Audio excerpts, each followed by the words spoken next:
Oke, baiklah. Assalamualaikum warahmatullahi wabarakatuh. Perkenalkan, nama saya Eko Prayoga.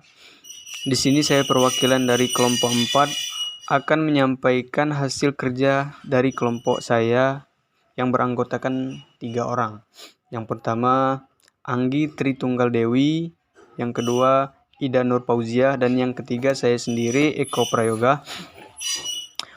Materi pertama akan disampaikan oleh saudari Anggi, dan lanjut materi yang kedua disampaikan oleh Ida, dan materi yang terakhir itu akan disampaikan oleh saya sendiri.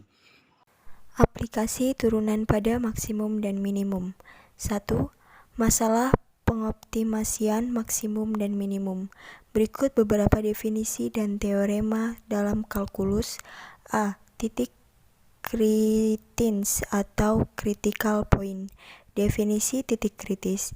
Titik X sama dengan C dikatakan titik kritis dari fungsi fx jika fc ada dan memenuhi salah satu dari f aksen C sama dengan 0, f aksen C tidak ada. Jika f aksen C sama dengan 0, maka C disebut titik stasioner, dan titik f aksen C tidak ada, maka C disebut titik singular atau terisolir. Contoh 1. Carilah titik-titik kritis dan fungsi fx sama dengan min x kuadrat plus 4x. Penyelesaian. Titik kritis diperoleh dari f aksen x sama dengan 0 menjadi min 2x plus 4 sama dengan 0 menjadi x sama dengan 2. Dan karena f2 sama dengan min 2 kuadrat plus 4 kali 2 sama dengan 4, maka x sama dengan 2 adalah titik kritis dari fungsi tersebut. Contoh 2. Carilah titik-titik kritis dari fungsi fx sama dengan x pangkat 4/3 plus 4x pangkat 1/3. Penyelesaian. Turunan fungsi fx menuju f aksen x sama dengan 4/3 x pangkat 1/3 plus 4/3 x pangkat min 2/3. Karena ada variabel berpangkat negatif, kemungkinan garis fungsi turunan ini berbentuk pecahan rasional yang memungkinkan di suatu titik nilainya tidak ada. Untuk itu, sederhanakan fungsi menjadi f aksen x sama dengan 4/3 x pangkat 1/3 plus 4/3 x pangkat min 2/3 ke f aksen x sama dengan 4/3 x pangkat min 2/3 dalam kurung x plus 1 menjadi f aksen x sama dengan 4 dalam kurung x plus 1/3 x pangkat 2/3. Jika penyebutnya 0, yaitu saat x sama dengan 0, maka f aksen x tidak ada, atau f aksen sama dengan 0 atau tidak ada. Jadi x sama dengan 0 adalah titik kritis atau titik singular. Titik kritis yang lain, titik stasioner, diperoleh dari f aksen x sama dengan 0 menjadi 4 dalam kurung x plus 1/3 x pangkat 2/3 sama dengan 0. Persamaan terakhir akan bernilai 0 pada saat x sama dengan min 1 atau f aksen min 1 sama dengan 0. Dengan demikian, x sama dengan min 1 adalah titik stasioner karena f dalam kurung min 1 dan f dalam kurung 0 ada, maka min 1 dan 0 adalah titik-titik kritis fungsi tersebut. B. Nilai ekstrim lokal atau relatif dan global atau absolut. Nilai ekstrim adalah nilai yang dimana fungsi mencapai nilai maksimum atau minimum. Nilai maksimum ataupun minimum dapat dibedakan menjadi dua jenis dilihat dari daerah asal yang dibicarakan atau dimana fungsi didefinisikan. Definisi ekstrim lokal global. 1. Fx dikatakan memiliki nilai maksimum global atau absolut pada x sama dengan c jika fx lebih dari atau sama dengan fc untuk setiap x dalam daerah asalnya. 2. Fx dikatakan memiliki nilai minimum global atau absolut pada x sama dengan c jika fx kurang dari atau sama dengan fc untuk setiap x dalam daerah asalnya. 3. fx dikatakan memiliki nilai maksimum lokal atau relatif pada x sama dengan c jika fx lebih dari atau sama dengan fc untuk setiap x dalam interval terbuka di sekitar c. 4. Fx dikatakan memiliki nilai minimum lokal atau relatif pada x sama dengan c jika fx lebih dari sama dengan fc untuk setiap x dalam interval terbuka di sekitar c. Nilai ekstrim lokal hanya dilihat dari titik-titik di dalam interval, sedangkan nilai ekstrim global dilihat dari titik-titik ujung serta semua titik di dalam interval. Jadi, nilai ekstrim global pasti merupakan nilai ekstrim lokal, tapi tidak sebaliknya. Perhatikan gambar berikut. Jika fx didefinisikan pada daerah asal I sama dengan A, E, maka dari gambar di atas dapat dilihat nilai-nilai maksimum dan minimumnya. Fx mencapai maksimum di B dan D. Dalam I artinya fx mempunyai maksimum lokal atau relatif pada keduanya, tetapi D lebih dari FB, artinya FD juga merupakan nilai maksimum global atau absolut. Fx mencapai nilai minimum di A dan C. Tiap A adalah titik ujung I, dan Fa kurang dari Fc, artinya Fa adalah nilai minimum global dan Fc adalah nilai minimum lokal. Contoh 1. Tentukan nilai maksimum dan minimum global maupun lokal dari fungsi fx sama dengan x kuadrat pada interval I sama dengan min 1,2. Penyelesaian. Domain dari fx adalah I sama dengan min 1,2. Dari gambar terlihat bahwa nilai minimum sekaligus globalnya adalah 0 di titik x sama dengan 0. Sedangkan nilai maksimum globalnya adalah 4 di titik x sama dengan 2. Fungsi ini tidak memiliki maksimum lokal. 2. Tentukan maksimum dan minimum global maupun lokal dari fungsi fx sama dengan x kuadrat pada interval I sama dengan min 2,2. Penyelesaian. Domain dari fx adalah I sama dengan min 2,2. Dari gambar terlihat bahwa nilai minimum lokal sekaligus minimum globalnya adalah 0 di titik x sama dengan 0. Sedangkan nilai maksimum globalnya adalah 4 di titik x sama dengan min 2 dan x sama dengan 2. Fungsi ini tidak memiliki maksimum lokal. Contoh ketiga. Tentukan nilai maksimum dan minimum global maupun lokal dari fx sama dengan x kuadrat. Penyelesaian. Fungsi ini mempunyai daerah asal atau dominan yang himpunan bilangan real atau R sama dengan min tak hingga, tak hingga. Dengan demikian, fungsi ini hanya mempunyai minimum lokal dan global yaitu 0 dalam kurung di titik x sama dengan 0 dan tidak memiliki maksimum lokal maupun global. Teorema nilai ekstrim. Jika suatu fungsi f kontinua pada interval a, b, fx ada di semua titik dalam interval, maka f pasti mempunyai nilai maksimum atau global atau absolut dan minimum global atau absolut. Berdasarkan definisi-definisi teorema di atas, dapat disimpulkan bahwa nilai-nilai ekstrim maksimum atau minimum kemungkinan berada di titik berikut. 1. Titik-titik ujung interval. 2. Titik-titik stasioner atau titik-titik di mana f aksen x sama dengan 0. 3. Titik-titik singular atau titik-titik di mana f aksen x tidak ada. Biasanya di maksimum dan minimum dari nilai ekstrim sudah diketahui dengan mensubstitusikan titik kritis ke dalam fx. Nilai maksimum dan minimum pasti dapat dilihat dengan jelas. Selanjutnya saya akan menyampaikan materi tentang kemonotonan dan kecekungan. Yang pertama itu kemonotonan. Definisinya, misalkan fungsi berada pada interval I berada pada bilangan real, maka x1, x2 adalah elemen dari interval I.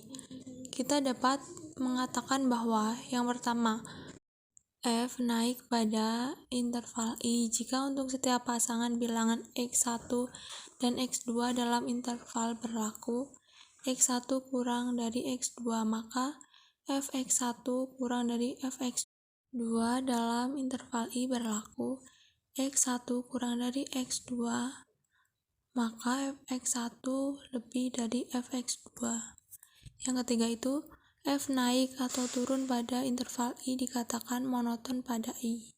Ini merupakan grafik tentang monoton naik dan monoton turun. Yang kedua itu teorema kemonotonan. Misalkan F kontinu pada interval I dan terdiferensial pada setiap titik dalam interval I. Yang pertama, jika F aksen lebih dari 0 untuk semua X elemen I, maka F naik pada interval I. Yang kedua, jika F aksen X kurang dari 0 untuk semua X elemen I, maka F turun pada interval I.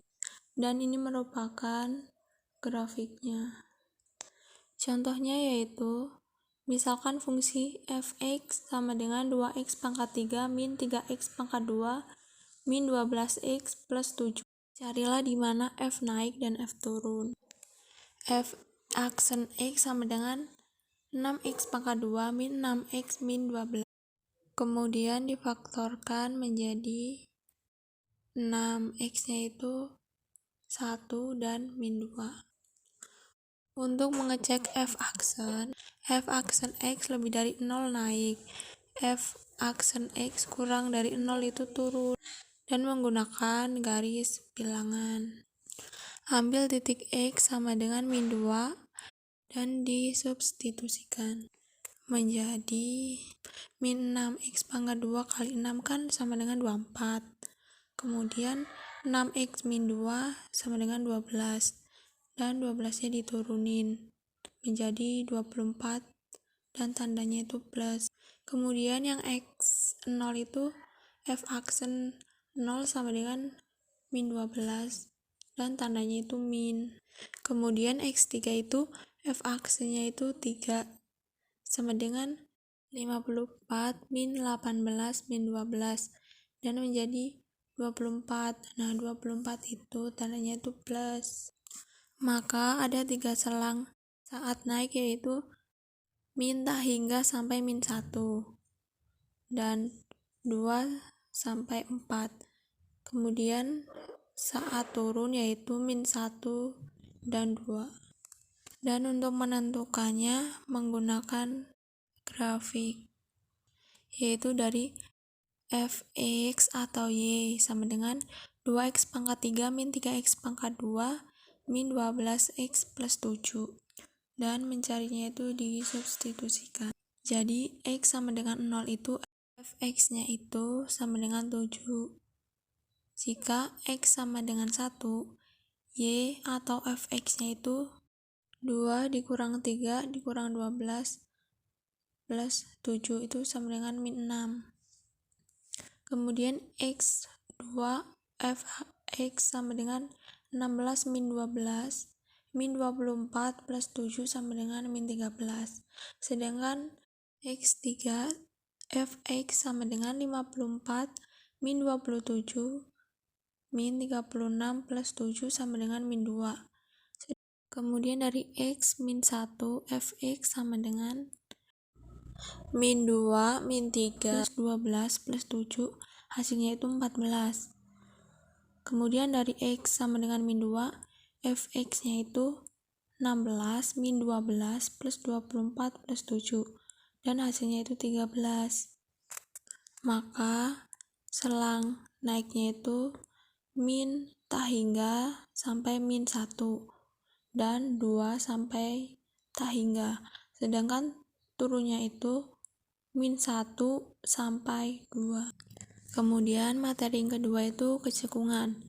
Definisi dari kecekungan itu, andaikan f terdiferensialkan, maka selang terbuka I kita katakan bahwa f serta grafiknya adalah cekung ke atas pada interval I jika f aksen naik, dan kita katakan bahwa f cekung ke bawah pada interval I jika f aksen turun pada interval I. Dan ini grafiknya. Kemudian teorema kecekungan. Misalkan f terdiferensiasi 2 kali pada interval terbuka I. Yang pertama itu, jika f double aksen x lebih dari 0 untuk semua x elemen I, maka f cekung ke atas pada I. Yang kedua itu, jika f double aksen x kurang dari 0 untuk semua x elemen I, maka f cekung ke bawah pada I. Dengan kata lain, jika f double aksen x lebih dari 0, maka f aksen naik, jadi f cekung ke atas. Jika f double aksen x kurang dari 0, maka f aksen turun, jadi f cekung ke bawah. Di sini ada note, misalkan f continue, maka C, F dalam kurung C disebut titik belok grafik F jika F cekung ke atas pada satu sisi dan F cekung ke bawah pada sisi lain. Dan ada contoh soalnya, yaitu di mana fx sama dengan x 1 per 3x pangkat 3 min x pangkat 2 min 3x plus 4. Yang ditanya itu menaik, menurun, cekung ke atas, dan cekung ke bawah. Yang pertama itu mencari naik dan turun. F aksen x sama dengan x pangkat 2 min 2x min 3. Dan difaktorkan menjadi x plus 1 dan x min 3. F aksen x lebih dari 0 menjadi naik, yaitu kurang dari tak hingga sampai min 1 dan 3 sampai tak hingga. F aksen x kurang dari 0 menjadi turun dengan nilai min 1 dan 3. Dan ini grafiknya. Maka x min 0 menjadi f aksen x sama dengan min 3, yaitu nilainya min. Sedangkan f aksen min 2 menjadi 4 plus 4 min 3. Hasilnya itu 5 menjadi plus. Kemudian f aksen 4 itu 16 min 8 min 3, hasilnya itu 5 dan menjadi plus. Yang kedua itu kita mencari kecekungan ke atas dan kecekungan ke bawah. F double aksen sama dengan 2x min 2 dan bisa kita urai menjadi 2 dalam kurung x min 1. F double aksen x-nya itu lebih dari 0, maka f-nya itu cekung ke atas.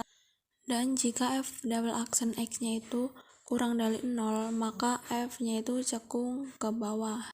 Dan mari kita uji menggunakan grafik, yaitu menjadi x sama dengan 0 itu jadi f double aksen 0 sama dengan min 2 dan hasilnya itu min. Kemudian x sama dengan 2 itu menjadi f double aksen x-nya itu 2 kan, dan hasilnya itu 2 dan positif. Dan kita dapat menyimpulkan bahwa double aksen x itu yang lebih besar dari 0 itu menjadi 1 sampai tak hingga, dan f double aksen x yang kurang dari 0 itu menjadi cekung ke bawah dan menghasilkan min tak hingga dan 1.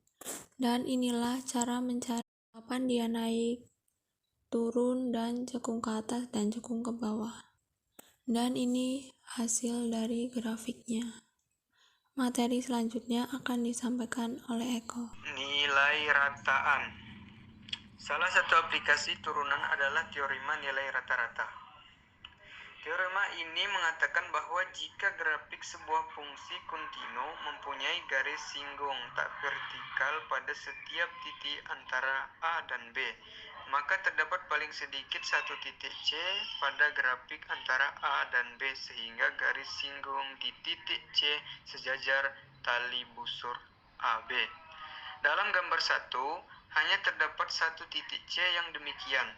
Dalam gambar 2, terdapat beberapa. Contohnya bisa dilihat. Mari kita nyatakan teorema ini dalam bahasa fungsi. Teorema A, teorema nilai rata-rata untuk turunan. Jika f kontinu pada selang tertutup AB dan diferensial pada titik-titik dalam AB, maka terdapat paling sedikit satu bidang C dalam AB di mana F dalam kurung B strip dalam kurung A per B kurang A sama dengan FC. Atau secara setara di mana FB kurang FA sama dengan FC B kurang A. Contoh 1. Cari bilangan C yang dijamin oleh teorema nilai rata-rata untuk Fx sama dengan 2 akar X pada 1,4 penyelesaian. Jadi, kita harus menyelesaikan 1 per akar C sama dengan 2/3. Terima kasih, cukup sekian dari saya.